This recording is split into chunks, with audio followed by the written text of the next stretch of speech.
What is going on, everybody? I hope you're having a great day today. This is Alex from the Fresh Fantasy Podcast, and this is the 18th episode of Season 3. Today, we're going to be talking about mid-round breakout players. These are players like Breece Hall, Amon-Ra St. Brown, Russell Gage, and guys that are going in the middle rounds of underdog ADP that we feel like could take a big leap this year. Joining me today to break this all down is a man who is considered one of the pioneers of this fantasy football industry. He is many things, including an underworld boss, an ADP whisperer, even the host of the podcast that brought down Bill O'Brien. But more than anything, he is the CEO, lead man of one of the best fantasy football sites on the planet with over 36,000 followers on Twitter. He is the man, the myth, the legend, the Podfather, Matt Kelley. Welcome to the show. Yes, we have it's official. We have from the United States of America's Department of Patent and Trademark. I am the official Podfather, just so that it's clear to everybody. There's no other Podfathers. The United States of America has deemed me the official Podfather. How long? Wait, before we get into all this, how long was that process to get the Podfather? A year. Really? I submitted it all myself. I was really proud of myself. I went through the whole process, put my little lawyer hat on, did a bunch of paperwork. I'm doing all this paperwork for sports betting too, to get licensed in all these states as an affiliate for, Caesars and everybody else. Code Podfather, CZR and Caesars. So the funny thing is, it's like, I don't mind. Like a lot of people, they're like, I don't want to go through the process. I'm like, and then I'm always reminded of that quote, that movie Old School. You ever seen Old School, or too young for that? Too young. Old School. It's one of the greatest movies ever. The guy gets hit with a tranquilizer dart in the neck and falls into a pool during a kid's birthday party. So just think about that for a second. That's how good this an incredible movie. And this guy's wife has to go get him when he's like naked, running down the street. There's a lot of funny moments in this movie, but one of my favorite moments is when these guys, these 40-year-olds, start a fraternity down the street from, University X. Jeremy Piven is the dean of the university, by the way. It's Will Ferrell. It's just, it's heavy hitters. So they asked them, like, how did you guys do this? How did you guys get approved? And they're like, well, we are old, guys that work in offices all day, but we are very good at paperwork. And I'm like, I am very good at paperwork.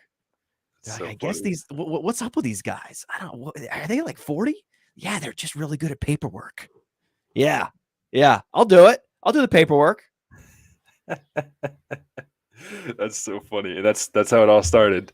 That's amazing. And that's cool that you actually got it, that like it's confirmed, it's an official thing, and no one you're like, well, what about Bill Simmons? Oh, what about this guy? It's like, I don't know. I don't hear him referring to himself. I've leaned into it. I have a whole mural. It was thousands of dollars from an artist of my Podfather avatar behind me.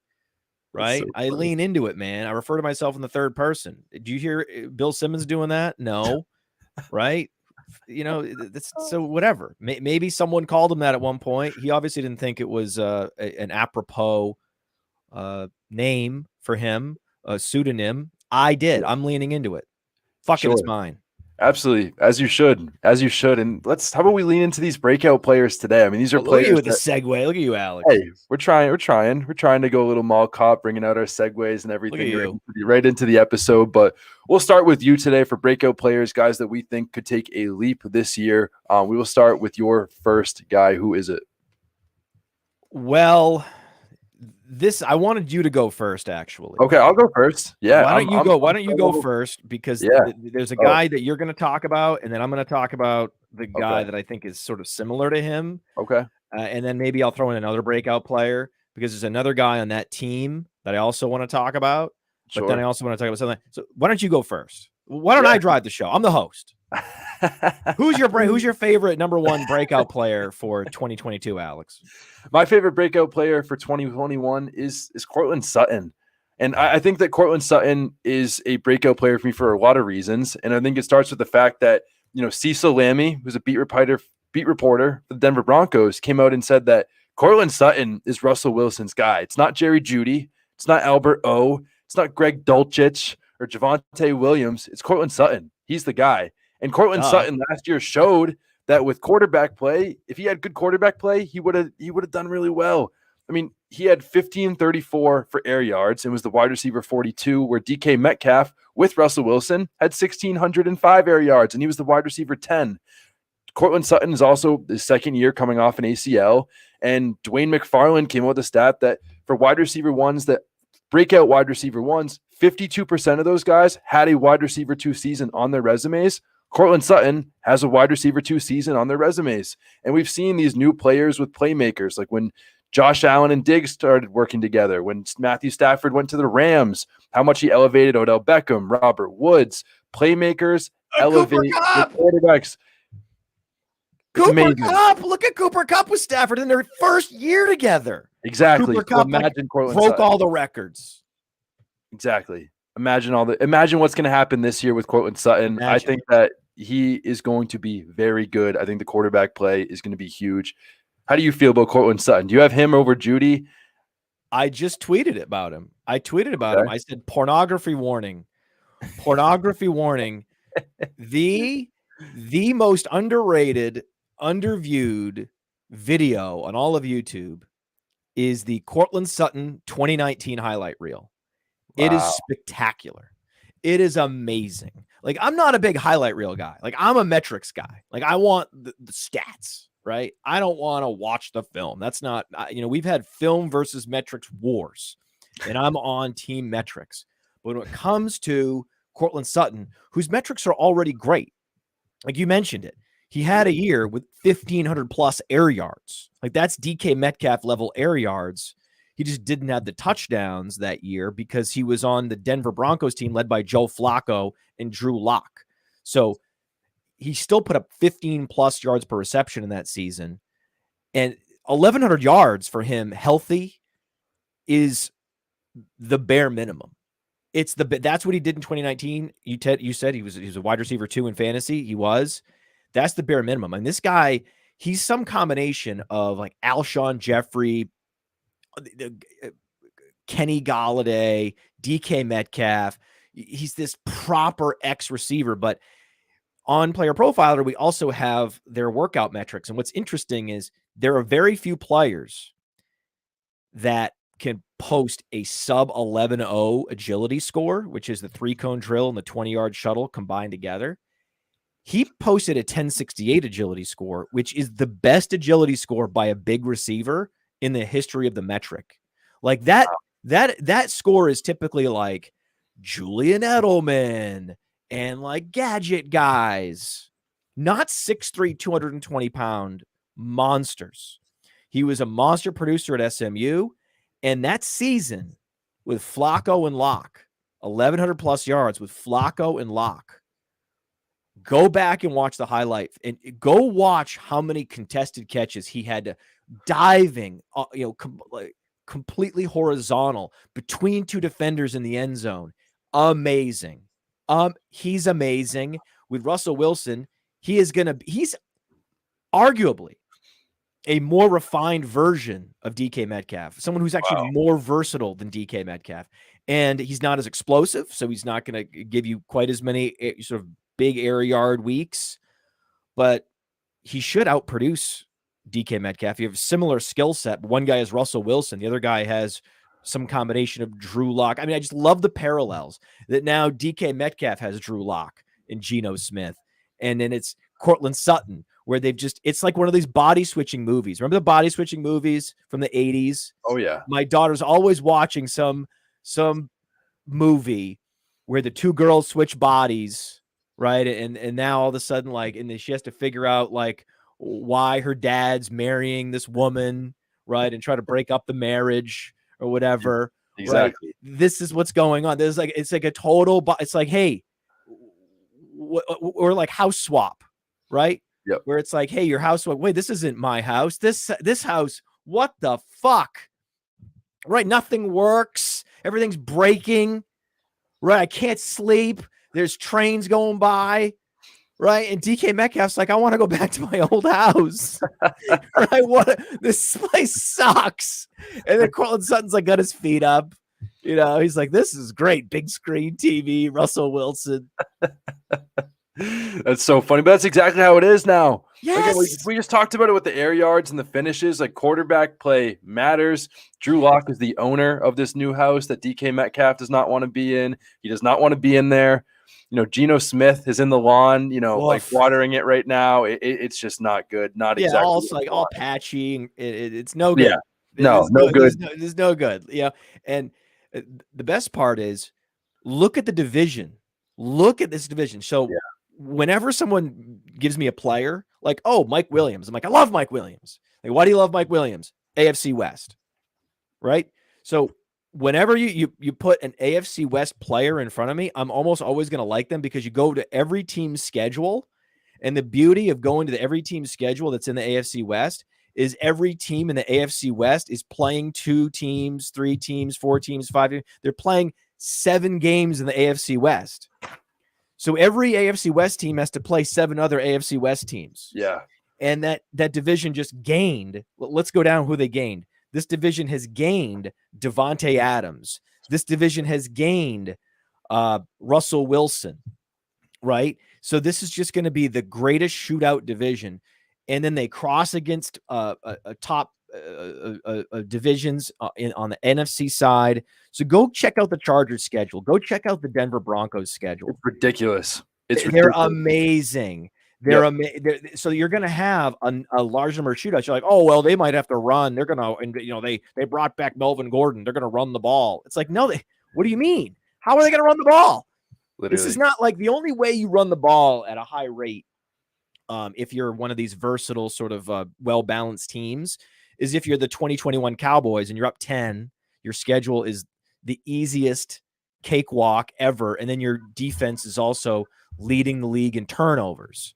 That's how, okay, in that situation, yeah, you're going to be running the ball a lot, but not Denver. I don't care if they want, or it doesn't matter.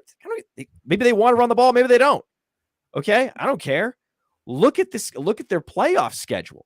Yeah, they're going to be forced to pass constantly. They're constantly going to either be behind in games or right in the thick of it. It's going to be the ultimate division of like 42 to 35 shootouts. Let's start in December. Let's start in December. Baltimore, Kansas City, Arizona, Los Angeles, Kansas City, Los Angeles. That's crazy. Hello. Yeah. And did you also mention, you said it's December, so that's right in the fantasy playoffs when those points are really going to matter? Oh, revenge game week 1 against Seattle. Okay. It's just, I can see one game on here, 2 games I don't like. I don't like San Francisco. I don't want to play San Francisco. They're run first with a good defense. You don't like that. Yep. And then you have Carolina, bad offense, good defense. So every other team is like, either they're going to blow them out, like Jacksonville, right? Or Houston. So the potential blowout there, or a weak secondary, right? Like Tennessee. They're going to have to throw against Tennessee to be competitive and win that game, or just a full blown, let's go shootout. Yep, exactly. No, 35-32. Yeah. And it's exactly how it's going to be. So it's going to be interesting. I'm excited for Cortland Sutton, but I'm also excited to hear who your first guy is on your list. It's Albert Akuigbunam. Albert Akuigbunam is the other Bronco that I think is going to exceed expectations. I'm not drafting any Jerry Jeudy. I don't like that he had this intersection with law enforcement. Charges were dismissed. Don't care. Any intersection with law enforcement is a red flag, forever, because we've seen like the probability of having another intersection with law enforcement goes up. It also speaks to the passion for the sport. Certainly there's outliers like Larry Fitzgerald. He had an intersection with law enforcement as well, but usually it's a bad sign for that player in general. I also think that there's a similar role and not a huge disparity in skill set between Jerry Jeudy and Tim Patrick, but Akuigbunam is so good. He was more efficient than Noah Fant across the board. In fact, he was the most efficient by a number of metrics on Player Profiler, the most efficient. And my favorite metric for Akuigbunam is not just like the 99th percentile speed score. This guy's a physical specimen, but he was also number 1 in target rate. So targets per route run, he was, I mean, it was something like 30%. I mean, a 30% target rate is insane. That's like Devontae Adams level target rate. So that's why they were happy to ship Fant, because it's now going to be the Albert O show. And remember, the last time Russell Wilson had competent tight end play was Jimmy Graham. And Jimmy Graham as a Seahawk was very exciting in the red zone. And so it's going to be Albert O and Sutton in the red zone. And they're going to be in the red zone a lot. They're going to be having to score a lot of points in that division. So those guys I'm excited about. And then on the other side of that equation is DK Metcalf, the aforementioned DK Metcalf. He's a guy I'm not touching. Like, I refuse to draft. Anytime you have a guy that gets pushed up on one of these bad offenses just because of his brand equity, like, I love DK Metcalf. On another team, I'm going to be all over him. Just like I'm all over Sutton this year. You put DK Metcalf somewhere else, I'm all over him. But these players that are top 50 in ADP in the bottom 5 offenses, like, I don't want anyone on them. Like, at least, like, say the Patriots, right? They're going to be a bottom 5 offense in terms of pass plays per game, pace of play. It's going to be just bully ball, and it's going to be very hard to find fantasy values there. Maybe Myers late, maybe Stevenson, right? That's about it. The problem is when there's some like elite player on one of these teams that's going to play slow and not score a lot of points, it's just their brand equity is this residual brand equity keeps them anchored at a certain ADP.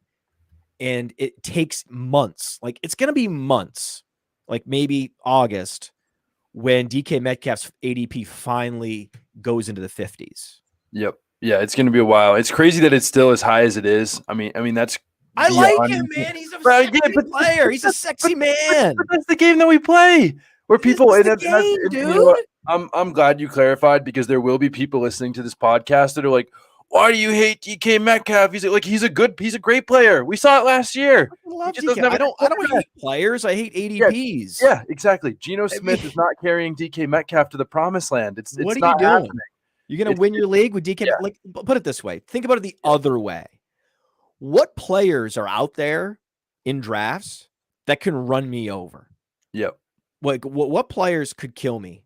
And where I'm super bitter I didn't draft them and I'm getting beat by them in the fantasy playoffs. Yep. Well, 10 spots later, a round later, I could get my next guy on the list, Travis Etienne. Right. Exactly. So that's a guy. That's when we're talking about this list of mid-round values with upside. That's a guy that could absolutely run the competition over. He's healthy. He looks explosive. He's all the way back. He will have had a full year to recover, which is what you need from these foot injuries. James Robinson probably starts the year on the pop. I mean, ruptured an Achilles late in the season. I mean, probably not a Cam Akers type recovery. And even Cam Akers wasn't efficient when he came back. Yep. So, I mean, who's after that? It's Snoop Connor. I mean, we're talking about between the tackles grinder. Snoop Connor is all that's between Etienne and being a cowbell running back. I heard this somewhere. I'm gonna try to like I sort of subverted the Podfather moniker. I'm gonna go ahead and take over a cowbell running back. It's not a bell cow. It's a cowbell. Which makes me just want to ring bells. In fact, I'm going to buy a cowbell so I can hit a cowbell. Because all I have right now is this little sounder that I go. Yeah, it's like a siren, but we could do an actual cowbell whenever we talk about these running backs that have all-purpose skill sets. First round pick. I mean, we have an app, the Breakout Finder, which looks at all the data on players and actually sets a probability of breakout. And if you're a first round running back, even Josh Jacobs, you're almost guaranteed to break out. The question is, how big is the breakout? And with Etienne, because his peripherals are so strong, such a strong pass catcher, great size adjusted athleticism, this offense just needs to take a small step forward, just improve the offensive line, start sustaining some more drives. And I mean, it's complete unlock for Etienne. Well, I think not only it could be the complete unlock, and he doesn't even need to be a cowbell type running back. Yes. He came out and said yesterday that like he wants to be a Deebo Samuel like weapon. And I know that immediately people are like, why does he want to put the punishment like that in his body? But he said he's just like, it's not punishment for me. I'm already a running back that just happens to take less pounding when I'm playing receiver. Yeah, All he's a he running did back. yesterday at practice was catch passes for 2 hours. It doesn't mean that he's going to, be Deebo Samuel. It's not saying that, but the role where he's catching a lot of passes and targets. He's really saying he wants to be Kamara. Yes, exactly. Kamara is a very rare Yep. beast. Very rare. Exactly. A satellite back running back, a satellite back that's 215 pounds is incredibly rare. Most of these guys are 200 pounds. McCaffrey, he juiced himself up, as we all know, to limited success. But also Eckler, right? And Eckler's begging the Chargers to give him a breather back. Yep. Well, it's just such a rare thing to be that good in space and that great of a receiver at 215 pounds. I mean, it's like Swift, Kamara, and ETN. It's like that's my archetype, right? I've won a bunch of dynasty leagues riding Alvin Kamara, was able to get late in the first round 5 years ago. And it's those types of running backs which I will forever be a believer in. And there's a whole spectrum of these guys. Like, we're talking about mid-round guys, probably on the lower end is like a Chase Edmonds. He's going to be the primary back. He has a skill set that's very similar to an Austin Eckler, even coming from a small school. He's just had those injuries, and the Cardinals couldn't afford to keep him and Connor. Now he's the primary back in Miami. So if I'm between a guy like a Chase Edmonds or someone who's more like Damian Harris going to get the carries, give me the satellite back plus guy. Give me that guy that's going to get, certainly a bunch of red zone touches, but also 50 plus targets. No, I agree. And I think those are the exact guys that you want. That, again, the guys that are getting the targets, because targets are more valuable than carries. Most of us play PPR leagues or even half PPR. Targets are always going to be worth more than carries. Chase the guy. Who are the guys that finish at the top every year? The guys that get targets. You have rare exceptions like your Derrick Henrys and your Jonathan Taylors, but most of these guys that are in the top 10 every year are getting at least like 50 plus targets. I have a feeling you have a guy that has these boxes. I think I do. I have a thing that is also going lower than DK Metcalf in the same range as Travis Etienne, and it's Breece Hall. And I think that Breece Hall can actually get those 50 targets easily. And here's why. For one, a rookie running back has finished in the top 6 of fantasy football in 4 of the last 5 years. The worst finish in the last 5 years by a top rookie running back was the running back 15. Who else is going to do it? It's not going to be Kenneth Walker. It's not going to be Tyler Algier or Damian Pierce. It's going to be Breece Hall. He's the second most athletic RAS score running back since 2006. I know Michael Carter is this great pass catching back, but he only had 4+ targets in just 3 of his 14 games last year. And 2.5 of those games came without Zach Wilson. The only other game that he had 4+ targets was Zach Wilson in. Zach Wilson played against the Patriots and threw 10 passes before he was out of there. All his targets came from Mike White. He's not the pass catching back. Breece Hall, the only more athletic running back since I was born, is Saquon Barkley since Breece Hall. That's a lot. I'm 21. That's a lot of years. It's crazy. Breece Hall is going to be the guy this year. Breece Hall is going to fly up draft boards. People should be taking the discount while they still can. I get it's scary that it's the Jets, but I believe that this is a new regime. I don't know about Zach Wilson, but I think it's a new era for these Jets fantasy players, and I think Breece Hall is going to be great this year.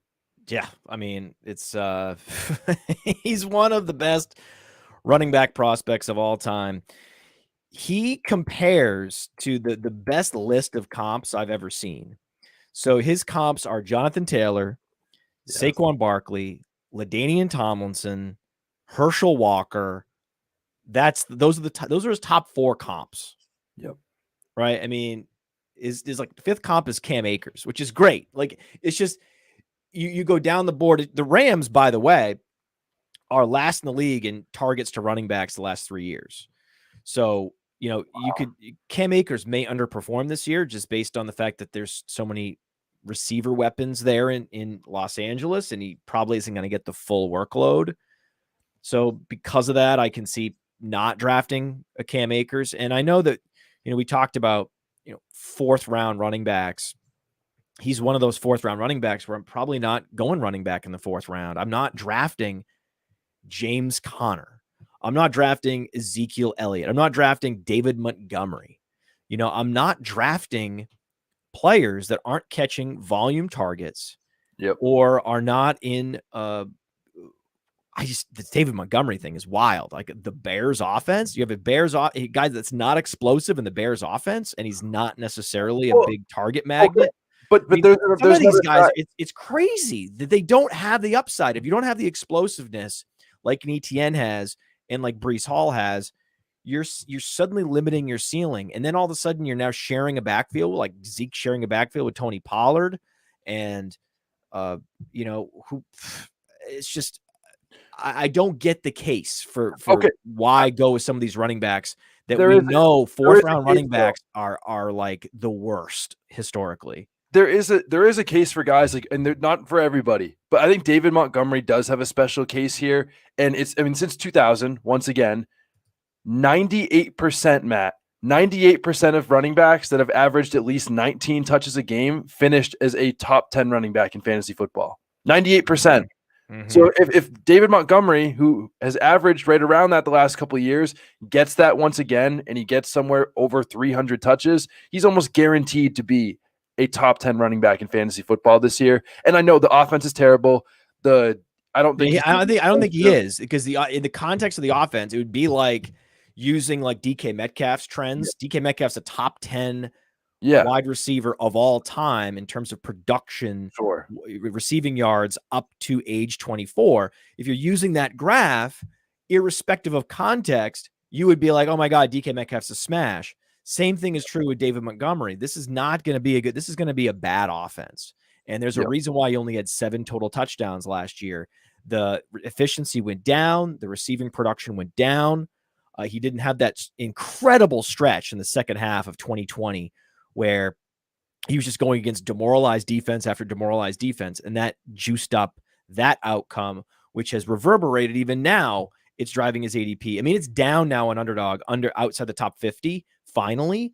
But if you run a 4.6 or you're Zeke and you're 27 and you played hurt all last year, you played on a torn PCL, and now there's all this scar tissue around it, get out of here. I don't want those guys. There's certainly 1 or 2 post-Apex running backs that you could argue, based on the advanced metrics, still have all their juice, right? Somehow, some way, you have Leonard Fournette.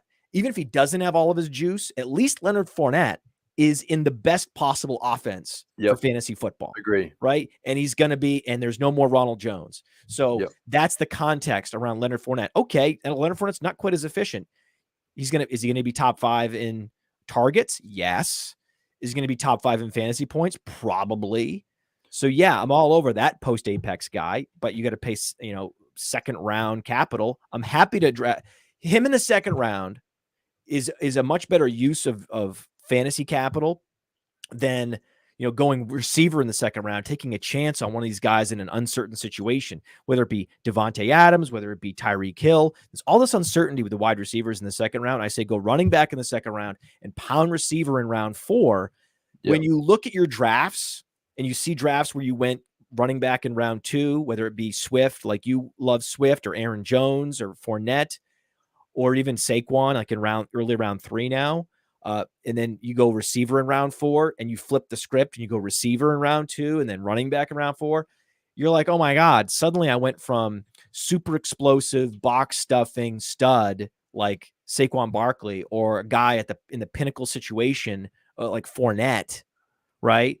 And now I've degraded to a guy that runs a 4.6. He's not going to give me breakaway runs, or he's in a bad offense, or he's, sort of a broken down, less efficient version of himself. If you watch the Cowboys, it's not like Pollard was given the ball in all these situations that were super running back friendly vis-a-vis Zeke. No, they were flip-flopping them in and out of the lineup, right? It wasn't like that, only against light fronts were we playing Pollard. Pollard faced light fronts only 44.6% of the time. That was out to the top 35. So it wasn't like he was in fact, he was top 15 in carries against stacked fronts.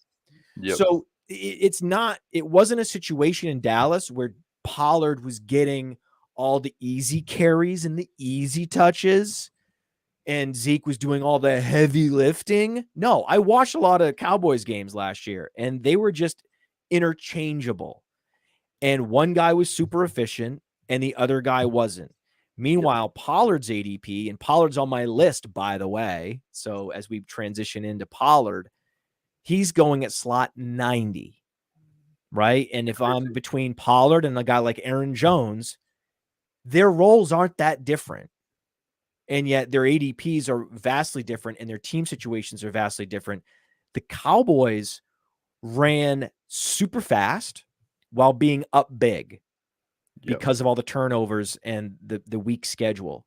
Now their schedule gets much harder in a good way, many more shootouts on the schedule. And they're already a team that's proven that between Dak and Kellen Moore, that they call plays quickly, they get to the line of scrimmage, and they play with pace. The Packers do not. They were last in pace of play last year. So there's almost an argument. I know it's not, because one guy was top 5 in fantasy points per game for 2 years in a row. And now his splits with and without Adams are as drastic as it gets. That's why everyone's on Aaron Jones in the second round. I understand that. But just keep in mind that Pollard's team situation is much better, and his role isn't that far away from Jones. I agree. And I think like the other thing that I wanted to piggyback off of is, like you said, that whether it's Pollard or Travis Etienne, these are the guys that haven't hit their apex yet. And that's why I want to target guys like Breece Hall or even someone like Elijah Moore that is still on his way to his apex. Elijah Moore is another guy that I'm super excited about. Yeah. And but the running back profile, I think we've closed out the running back profile, right? Sure. I think your listeners now know, like, there's a particular type of guy.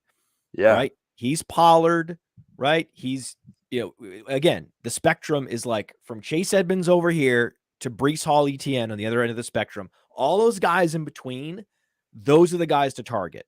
And if someone's trying to justify drafting a player in round 6 because of his carries, right? That's the Mike Davis corollary. That's how you got sucked into Mike Davis in the 5th round. And you don't want that to happen.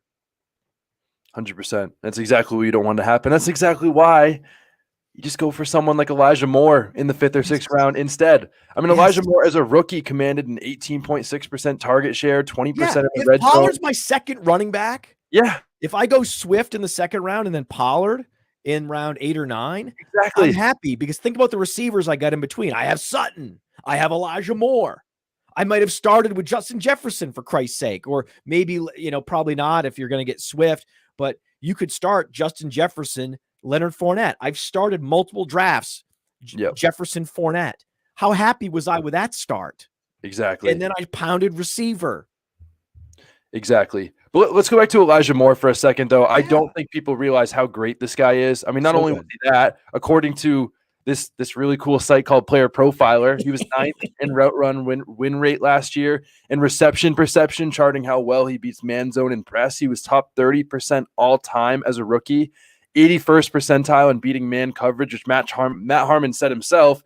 Those players that hit that number are destined to break out at some point. But how about the fact that, he had a first couple games where he's a rookie and he's trying to get out of the doghouse, but from week 6 until week 14, which is when he got hurt at the end of the season, that's when he got hurt. That's the end of his season. He was the wide receiver 5 in points per game. The only wide receivers higher in points per game after week 6 were Justin Jefferson, Devontae Adams, Deebo Samuel, and Cooper Kupp. That's it. Elijah Moore was the next best guy in points per game from week 6 until he got hurt. He was amazing. And that's with Mike White, Zach Wilson.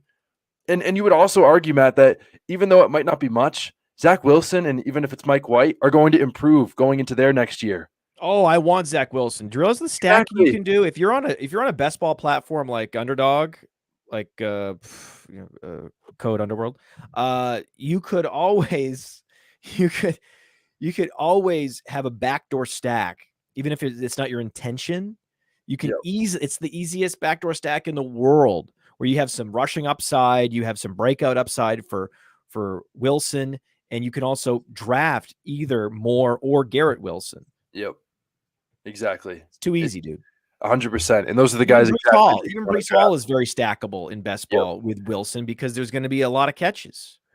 Do you stack guys though, like with those good, like the potential good off, but what about with the good offenses in stacking? Like do you have any stacks with like Tom Brady and say like a Russell Gage or Chris Godwin or some of those Bucks wide receivers? Not Chris Godwin, dude. I love Chris Godwin. I made Chris Godwin. I there's two players where, you know, I have their jersey hanging up and it's like they've sort of made my career. One was Jonathan Taylor, where I famously went to the absolute mattresses of the world to pound the table for Taylor over Clyde Edwards-Helaire. Clyde Edwards-Helaire, who was going at the 101 in seasonal leagues that year. Seasonal leagues, people were taking him over McCaffrey. That was a thing that happened. In high stakes leagues, I saw the draft boards myself. I swear that was happening. And so it was a very big up. People don't remember what a big uphill climb that was. That you should be drafting one of the best running back prospects like Brees Hall over. Imagine a situation here. Imagine it. Imagine Kenneth Walker goes at pick 32 to Kansas City or wherever, right? Imagine that. Well, then we'd be in the same situation with Hall, where there'd be so many people that are saying, "Oh, we got to get Walker. He's in a great situation. He was drafted earlier." And then Godwin, same thing. I was like, Chris Godwin's a better receiver than Mike Evans. And people are like, "What? Mike Evans is, you know, what like DK Metcalf, one of the most productive wide receivers by age 25 in the history of the NFL." You can't say that. I was like, I can say that. I can say that. There's a reason why one guy is way more versatile. So both for fantasy and for real football, I think that Godwin's just better. He's not a catch and fall down wide receiver. Yes, I get the air yards with Mike Evans, but he's been making his hay on volume and touchdowns the last few years, where Godwin, and everyone knows this, right? There's a reason why when they're both healthy, Godwin's a little bit more expensive in DFS last year. There's a reason why. So I love Godwin so much, but he's not going to be ready. Yep. He's not going to be ready. It came out the moment it came out. And this is the thing. This is why we grind so hard. You grind the injury news, right? Yep. This is why we grind so hard, because it's the little blurbs. It's the little addendums. It's the little asides in these news items where it's like, he's coming back from a multiple ligament tear of the ACL and the MCL. And it's like, wait, that wasn't released. That wasn't known. That's just now coming out in March or whatever. Well, it took Barkley a full year to recover because he got injured early, and then he was a full year before he was active. He was inactive in week 1, coming back from the multi-ligament recovery. Well, Godwin was injured at the end of the year, and he has to get one repaired, go back in, get the other repaired, go back in, rehabilitate it. So I'm expecting him back mid-season. So he's the big, I mean, you talk about Metcalf being a stay away. I mean, Godwin's a stay away for this very weird reason. Usually the reason is like, people are slow to realize how the target share is going to be distributed, like with Jalen Waddle, and he was overdrafted for a while. And then it finally is starting to correct. He's moving into the 4th round, soon to be the 5th round. Okay, we get that figured out. You know, Metcalf, it's going to be a slow process. Godwin, he's on the right team. Like, I want Evans for no other reason than he's a Buccaneer. I want Gronk, he's a Buccaneer. I want Fournette, he's a Buccaneer. And that's for all those reasons. I want Russell Gage, dude. I just want Russell Gage for the first. If you, at his ADP, this is the craziest, coolest thing. At his ADP, you'd be fine drafting Russell Gage and dropping him after week 4. Yeah. Exactly. I mean, just to get those first 4 weeks. Do you see the Bucs schedule? It's great. Who do they have in the first 4 weeks? Well, I know they play the Bengals, right? So because I think of when I'm thinking of all the schedules of these teams, I'm like, well, they play the Bucs, and then they play the Bucs, and then they play the Bucs. Yeah, in the first 4 or 5 weeks, they get Dallas, New Orleans, Green Bay, Kansas City. That's just the first 4 weeks. The Russell Gage weeks. Yeah, so they have home. They're home against Dallas. They're home against New Orleans. Then they've got Green Bay, and they've got Kansas City. Those are your Russell Gage weeks, right? And then they close it out. So let's say maybe Godwin has a setback, or maybe something happens to Evans or whatever. Then at the end of the year, They face the Bengals. They face Arizona. I mean, it's the Rams are in there because they have the first place schedule. All these teams have the first place schedules when they cross, right? That's the difference. You have a first place schedule, you have to cross against the Chiefs. When you have a first place schedule, you have to cross against the Packers. You have to cross against the Cowboys, right? That's what all these crossing games are. Whereas if you finish third, you might have to cross against Carolina, cross against Seattle, cross against, bad teams that are not going to propel a shootout. Whereas I can see a bunch of these games going into shootout mode. And then if you have Fournette, even if it's a blowout, you're fine, right? Okay, so let's say they blow out Atlanta. All right, it's a Fournette game. It's also a revenge game, week 5 against Russell Gage. Yep. Against Atlanta. Absolutely. So that's Atlanta. And then Pittsburgh's defense is not what it was. Baltimore, probably going to be a shootout. Then the Rams. So through the first 9 weeks, because, it is conceivable, not likely, but conceivable that Godwin is out through the week 11 bye. That's crazy. And that's all those teams. There's really only one team I don't like in there, which is Carolina, because they have good corners and a bad offense, which is the worst. So that could be like a Fournette week or something. Yeah. Okay. The rest of it's great. So it sounds like right now that if Gronk doesn't come back, and if Russell Gage isn't very good, which Gronk's coming back. Yeah, Gronk's coming back, but that still makes Russell Gage the number 2. He's the number 2. Yeah. And then at worst, he's the number 3. He's still a guy you're going to be starting. Well, I think he comes back for sure, but just the hypothetical that if he didn't and Russell Gage isn't good, Mike Evans could set the touchdown record this year. With how well Brady's been playing in Tampa Bay. Like, I wouldn't be like, I'm just saying that even with Gronk, I wouldn't be shocked if Mike Evans has 20 touchdowns if Chris Godwin has a setback this year. But this Gage thing is just wild to me. Yeah, 100%. I understand in Dynasty, like it's a weird thing. Like, it's clear. I was talking to someone yesterday about this. I was like, Dynasty leaguers are an inordinate percentage of the drafters. Yep. Early on. So that's how you see these inflated, like Javonte Williams in the second round. What? Yep. What?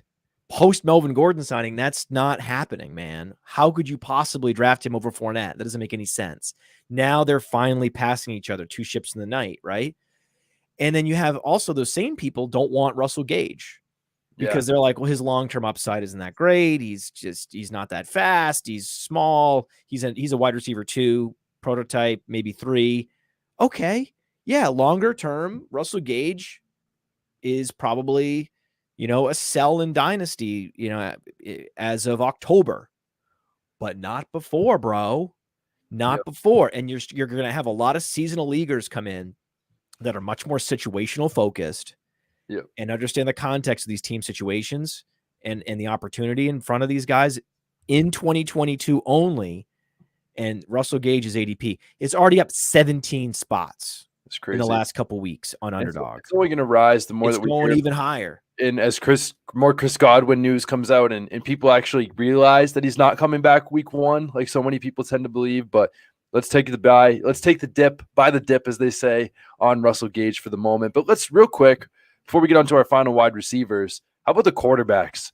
Today on our little list, we have 2 of my favorite fantasy football quarterbacks in the entire league this year. Probably the 2 guys that I will come out drafting the absolute most. We'll start with you. Who is your quarterback that you think will be a mid-round breakout? If he hasn't broken out already, but he'll break out even more this year. He's already broken out, and it's like no one cares. Yeah. Right? No one cares. Yeah. Jalen Hurts is awesome. Jalen Hurts is amazing for fantasy. Yep. Get it over with. Go get him. He rushed for close to 800 yards, and that was only in 15 games. He missed 2 games. So he could have rushed conceivably for 900 yards. That's crazy. Okay, he was the quarterback 6. Okay, in fantasy points per game, 21.4. His expected fantasy points per game, if you just look at it, the situation, you factor out luck, it was even higher than that. Right? He was number 1 in fantasy points per dropback, and when he decided to air it out, he was number 3 in air yards per attempt. So he does push the ball downfield, and when they don't throw the ball, he's running.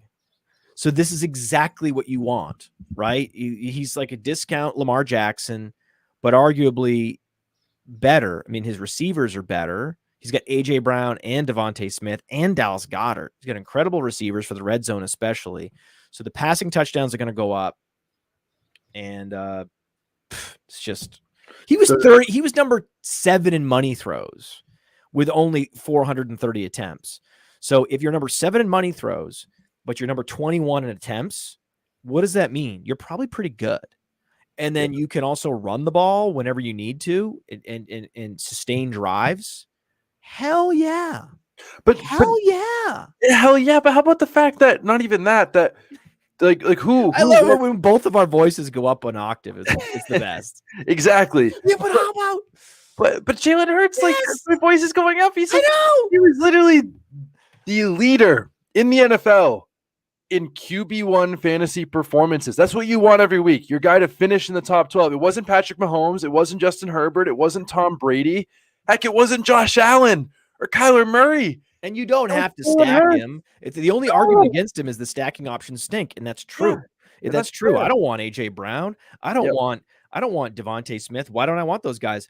Because of Jalen Hurts. They have a Jalen Hurts problem, right? So a lot of these guys have a rushing quarterback problem. Debo and Ayuk have a Trey Lance problem. But that doesn't mean you want Trey Lance, right? So maybe the answer is, and what I've seen done, and this is very clever.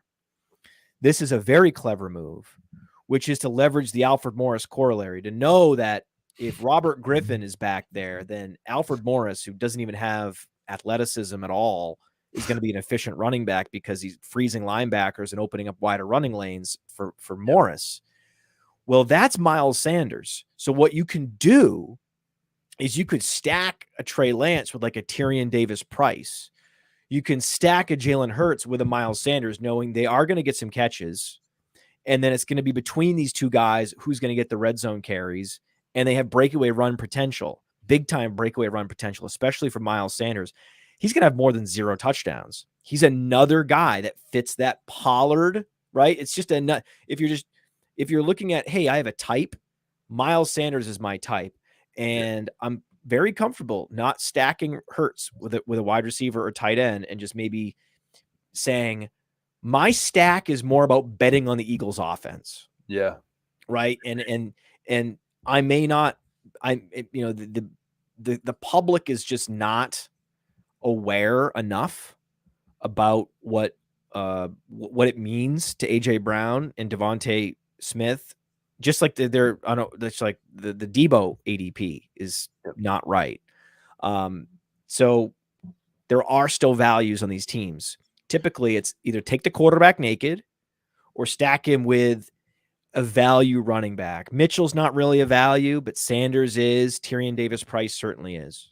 Yep, exactly. And I think that, again, why are we not drafting these quarterbacks that could throw for 200 yards and still be a top 5 QB on the week? Again, they have an automatic 4 or 5 point head start every week from the rushing quarterbacks rather than the statue quarterbacks. That's why I'm drafting Trey Lance.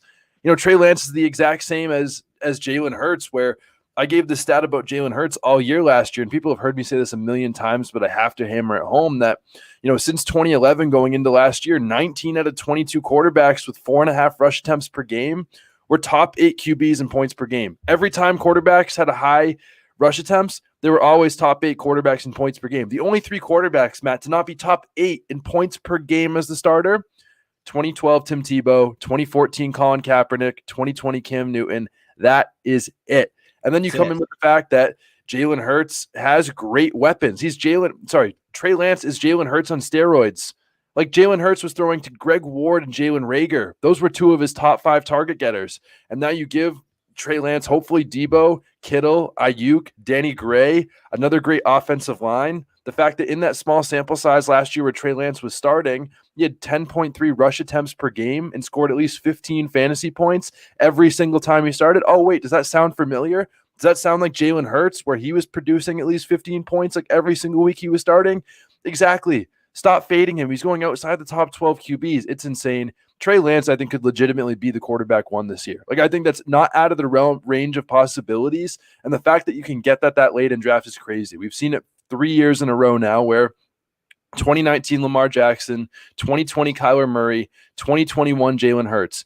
A second-year rushing quarterback that people are constantly fading that goes and does great things. It's going to be Trey Lance this year. I mean, look at the weapons. See, that's the thing. Exactly. You can love Kittle and love Debo and love Ayuk in the context of loving Lance. Exactly. Right? As a case for Lance, not a case to draft these guys. Yep. I'm not drafting Brandon Ayuk. Are you mad? What am I going to do with that? Right? He's not even the primary option at wide receiver for a guy that's not going to be throwing much. He's going to, whatever, 450 attempts. Put that in to understand how low that is now with 17 games. Brady is going to push 800 attempts. Yeah. So if you have a guy like that, that's maybe almost doubling the number of attempts, because think about it. Trey Lance can't play fast. He's not a great information processor at this point in his career. And he's got to get all of his plays from the sideline in his headset. He's got to translate them. They got to huddle up. Whereas you take a Dak, you take a Brady, the reason they play so fast, and now Herbert too, is because they can just call. They're their own play callers right at the line of scrimmage. They're running constant hurry up. Yep. And that's what you want. If you want to overinvest in an offense, you go Mike Williams, you go Austin Eckler, Herbert, you get all these guys. Your Brady, your Evans, your Gronk, your Gage. You overinvest, Dak and Pollard and Lamb. You overinvest in these offenses, the playmakers in those offenses, and then you got to pick your spots in the slower offenses. Yep. You can't be all in. You got to pick your spots. 100%. And these two teams, Philadelphia and San Francisco, are eerily similar. They're they're shockingly similar. From Kittle to Goddard to AJ Brown to Debo to Ayuk to Smith, it right down the board, right? Mitchell to Sanders. It's scary, eerie similarities. Exactly. So what do you do with those teams? You invest in the quarterback. Yep, as you should. And there's no other. It's crazy. And not only investing for every reason you said again, these guys have an automatic head start with their legs every single week. Again, it's like betting. If you say I'll get a 5-point head start for the Celtics, in game 1 of the finals tonight. Again, yeah, exactly. People are going to be hearing this 2 weeks from now, so they're going to be so confused. Hopefully the Celtics, the series could be over by the time. But this is a very Celtics branded show. It's all green. Exactly. Fresh. It's all green as it should be, but I'm excited for that. And hopefully they're doing well by the time you guys are listening to this. But before we get into your flag plant, we each have one more wide receiver that we want to talk about today. Well, I gave the flag plant away. You gave the flag plant away. Everybody. Sorry, we already did the flag plant. Okay. So the show sheet's been shaken up. I apologize, everybody. That was the first. I'm ruining the flow of the show. Alex is flustered. So angry as they should be. Yeah, stick to the show sheet, damn it. But you're just a man of history. You became the first guest in the history of the podcast to drop a mid-show flag plant. I love it. But I'm so excited to talk about these last two players. Your guy that you're about to talk about, Matt, was almost my guy. I was 50-50 between choosing my guy for this show and your guy for this show. I am going to tee you off here. Michael Pittman, going to be amazing this year. Please tell us why people need to be believing him. Not enough people are on him, and they should be. Well, you mentioned we track these stats now, right? Like you mentioned, the reception perception type stats. I mean, we have a whole section now on zone versus man on the site. Yep. Route win rate. Just looking at every route, over 500 routes, big sample size. Yep. Are you getting open and making yourself available to the quarterback? Period. He did that 51% of the time. Created adequate separation and made himself available to the quarterback. And he was winning at a high rate against man, top 10 against man, top 5 overall. Yep. And there's very little target competition there. I love Ashton Dulin. I'm a big Ashton Dulin truther, but he's undrafted. He's unproven. We'll see what happens if he gets any kind of snap share, right? We haven't seen anything yet from Paris Campbell. I'm a truther of Campbell. I'm a big truther of these Colts receivers. But that's just me having a shiny outlook, feeling hey, glass is half full with Doolin and with Campbell. Campbell had all these injuries, but it's the Pittman show, right? It's going to be the Michael Pittman show. It's all they've talked about in the offseason is Pittman and Taylor and Pittman. And he has the right body type, athletic profile, 94th percentile speed score, where I think that Matt Ryan's going to be like, okay, I think I have my Julio Jones. Yeah. Well, exactly. How about the fact that since 2008, Matt, when Matt Ryan took over, his wide receiver 1 per year. The only year I took out was last year because Calvin really got suspended. Every other year since 2008, if you average all those together, it's like a 12 or 13 year sample size. His wide receiver 1 has averaged 160 targets between Roddy White, Julio Jones, Calvin Ridley. But let's take a step back. Those are all very good receivers. I think all those guys were drafted in the first round. Okay, then and that's fine. But regardless. Well, Pittman was drafted like the 204. So yeah, he's like a top 35 draft pick himself. Exactly. But how about just like, even if you take that part out, how about just the accuracy from where Matt Ryan versus Carson Wentz last year? And this is all per player profiler itself. Play action completion percentage. Matt Ryan was 11th. Carson Wentz was 29th. Pressured completion percentage. Matt Ryan was 4th. Wentz was 28th. True completion percentage. Matt Ryan was 11th. Wentz was 28th. Completion versus man. Matt Ryan was 10th. Carson Wentz was 17th. Last one. Zone. Matt Ryan was 16th. Carson Wentz was 32nd. Notice a trend here. Matt Ryan was not better. He was way better. Way better. And the targets to Pittman specifically on the Pittman page, outside the top 50 in target accuracy to the targets he received. And the reason why he was able to put up more points than you would expect is that he was giving you the yards after the catch, right? So he was top 25 in yards after the catch, which is very important. That's also an indicator for Mike Williams. Yep. So I was between Mike Williams and Michael Pittman, the Mikes, because these are alpha profiles of guys that can win on the outside in clashing situations. But last year they both showed a high propensity for yards after the catch, which means they're not catch and fall down perimeter guys. Yep. So Pittman's on the right offense. Like he's on and I should say Williams is in the best possible offensive situation, given they don't really have a number 3 after, maybe Josh Palmer with the Chargers. So he's super teed up, given that offense is going to play fast and throw a lot with that schedule. Pittman's schedule is good too. And there's no Keenan Allen in Indianapolis. Yep.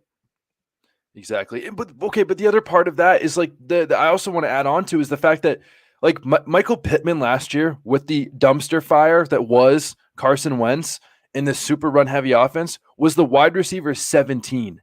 And then you add in the upgrade to Matt Ryan. It's not like his target competition is any less crazy. I know Alec Pierce is there, but he's not going to command these all new crazy target share. Like Michael Pittman could legitimately have a 30% target share. He's going into his 3rd year, and he was already the wide receiver 17 in his 2nd year with Carson Wentz. I know. It's crazy to me. I know. He was healthy all year. That helps. That helps to be healthy. Sure. But his route participation was 98%, number 3. So he's in there for every single snap. And now there's no more Zach Pascal. There's no more T.Y. Hilton. Everything's consolidated. We love touch consolidation. That's why Jonathan Taylor is a 101, right? In best ball, I also think you can draft Nyheim Hines. I wouldn't draft him in a traditional league because I don't know when to start him.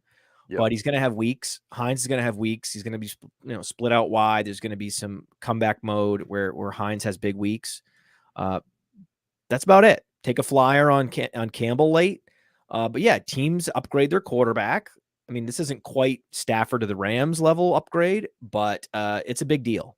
Yep, exactly. And that's the point, is it's a big, big deal. And you know who's going to be a big, big deal this year? My final player of the day today, Amon-Ra St. Brown. The more I've been looking into him every day, I know I love Swift, but Amon-Ra St. Brown, I think, is the real deal. For starters, look at PFF grade, rookie PFF grade. This is every rookie wide receiver round 3 or later with an 80-plus PFF grade. This is the entire list right here. Doug Baldwin, Keenan Allen, Tyreek Hill, Terry McLaurin, Amon-Ra St. Brown, and Chris Godwin. That's it. The other thing. Godwin's in there. Exactly. And the other thing is sample size here. A lot of people say, okay, well, this is all for players that have ran at least 250 plus routes. Amon-Ra St. Brown ran the most routes out of these players. He had the most sample size. That's a good little stat there, Alex. Yeah, that's a fantasy fresh stat. Exactly. On every player on that list, he had the highest sample size of all of those guys. That says something. The other thing, and this is something that he may be good at football. Exactly. He might just be good at football. And this is something a previous guest said on the episode. Amon-Ra St. Brown credited this guy named Ben Johnson to his success. Does anyone know who Ben Johnson is? You probably don't. He's from Canada. He's the offensive coordinator for the Lions this year. Oh. And when he took over the offense, Amon-Ra St. Brown said he made it so allowed me to be a playmaker. They changed up my routes and I got to catch more passes. Who's the offensive coordinator this year? Ben Johnson. Here's the other part of this. He also anyone with the last name Johnson, I'm a fan of. I like Johnson. Exactly. Johnsons are great in Detroit. I love Johnson. He also had a 21% target share as a rookie, 23% in the red zone. But here's the last thing here, and I promise I'll shut up on Amon-Ra St. Brown. I'll let you take over here. He had his rookie wall where the first couple games are tough. But then half of the season, weeks 10 through 18, this is after he got over his rookie wall to the end of the season. Weeks 10 through 18, he was the wide receiver 5 in fantasy football. 4 players were better than him once again. Devontae Adams, Justin Jefferson, Cooper Kupp, Deebo Samuel. Do you know who the top 4 wide receivers for the entire season were? Those 4 guys. Those were the only players better over the second half of the fantasy football season last year than Amon-Ra St. Brown. I know they added in Jameson Williams and DJ Chark, but this guy commanded targets. And again, like I said, that wide receiver 2 finishes predict wide receiver 1 breakouts. He finished as a wide receiver 2 last year. He already did it. Everything is shaping up for this guy to be really great this year, and Ben Johnson is going to allow him to do that. I love the Ben Johnson tie-in. So they've added Chark and Williams. See, this might be a lost season for Williams. He's already a rookie. He's not going to be able to participate much in camp at all. He's going to be rehabbing this torn ACL, which he tore in January. Yep. Okay. Like, you can't speed this stuff up. I don't care what hormones you take. Yep. Right. It doesn't matter. I don't care how much platelet rich plasma you inject into this. It's not going to make it so that you can go out there and run around with a complete sort of a structural integrity in your knee. Yep. It's a process. So he can start practicing when, right? Late August. He's not going to see the field for weeks. He's going to start the year on the pup. What the fuck are we talking about? Don't assume anything with Jameson Williams. I think Chark is in a great situation. He has a prove-it deal, $10 million deal. He looks the part of one of these Kenny Golladay alphas, which I think is more like a beta, but looks the part of a beta. I mean, looks the part of an alpha, really plays like a beta. And that's good for Amon-Ra St. Brown. That's exactly what you want.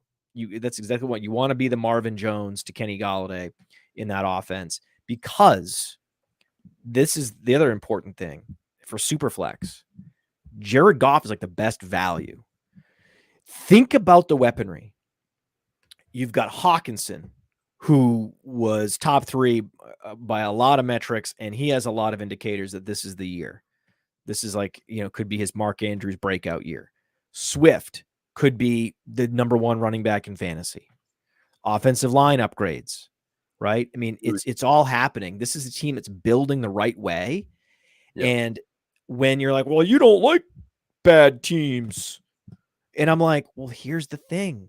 Here's the thing, motherfuckers. The Lions aren't bad. Yeah.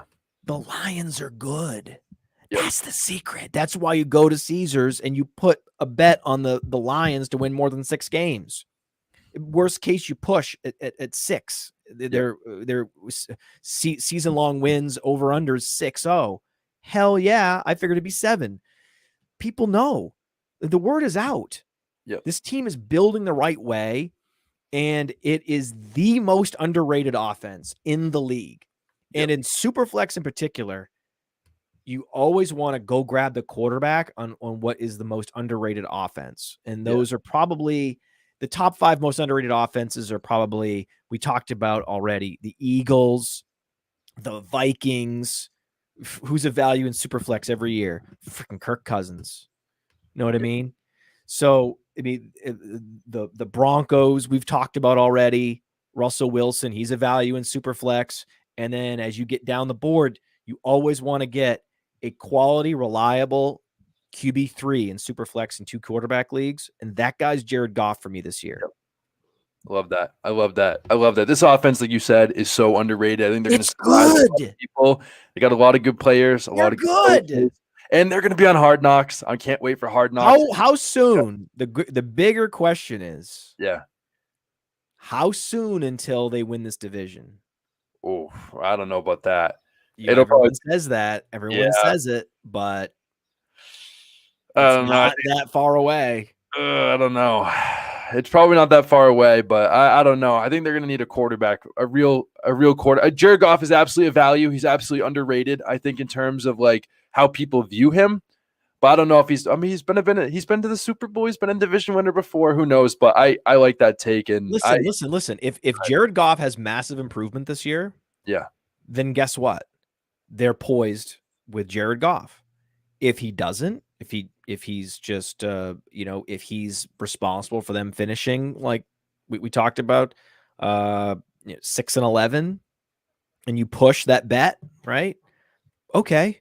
So then they go out and they get CJ Stroud, right? So then they go have this massive quarterback upgrade from the draft. This team, and this is the reason why you put the quarterback as the tower on top of the building when you're rebuilding, that the quarterback's the final piece. So you can maximize the value of their rookie contract and not put them in a position to fail like Trevor Lawrence. That's why this rebuild has been so perfect. It's just been like Luke Skywalker. Do you know that movie? Yeah, of course I know. Star Wars. You didn't know old school. So when he's flying the X-Wing fighter, he's going through and he's just barely, weaving through. Like, that's the thing. There's so many challenges to rebuilding the right way in the NFL, and so many of these teams like bail. Some of them bail before they even get started, right? Like, where the owner's like, I'm investing in it. I'm going to go spend up on a quarterback. Like, no, you fucked it up already. We can't rebuild now. The Lions, just chef's kiss rebuild. 100%. I love it. And how about a chef's kiss to this episode? Matt, it was a pleasure having you on the show today. Before we go, though, you got some exciting stuff going on. Not some exciting stuff. You got a lot of exciting stuff, including a little draft kit that I got to be a part of. So yeah, you're in it. Link in the description to the show to get the draft kit. We talk so much about team trends like we did today. And the best part of the draft kit are the team insights. We go so deep: vacated targets, vacated touches, vacated air yards. We break it all down: pace of play, like where these teams are trending, up or down. And so, is this a team you want to invest in, or a team you want to avoid, or a team you want to be surgical about? Like maybe just go with the quarterback. So the team insights in the draft kit are amazing. The cheat sheets. There's like all these different versions. You can see like standard, super flex, or this and auction. It's just, and then there's write-ups like you did on every player inside the cheat sheet. It's a dynamic cheat sheet. So you have the cheat sheet, you can print it, but then you can also expand every player like an accordion, and you can see video analysis and written analysis on these players, from DeAndre Swift to Amon-Ra St. Brown to Tony Pollard. I wrote up Aaron Rodgers as my singular stay away quarterback. Because he plays slow and has no receivers. That might be a reason. So yeah, the draft kit's very good. It's probably the most comprehensive and sort of I would say heavily invested in resource that we put out there every year. So I think it's worth it. Yeah, absolutely. And it's been amazing. And this show's been amazing. And I can't wait to look at the draft kit myself and see my stupid face along with a lot of other great faces along in your draft kit. But Matt, 100+ fantasy analysts from other sites volunteered. And that is so amazing. It's the gold standard, motherfuckers. And there will be a link in the episode description for you guys to go check that all out. But it's been a great episode, and it's been great listening along with all you listeners. Thank you guys so much for listening to the Fresh Fantasy Podcast today. And as always, you guys already know, please leave a review. You guys already know what to do. And I hope you all have a great rest of your day.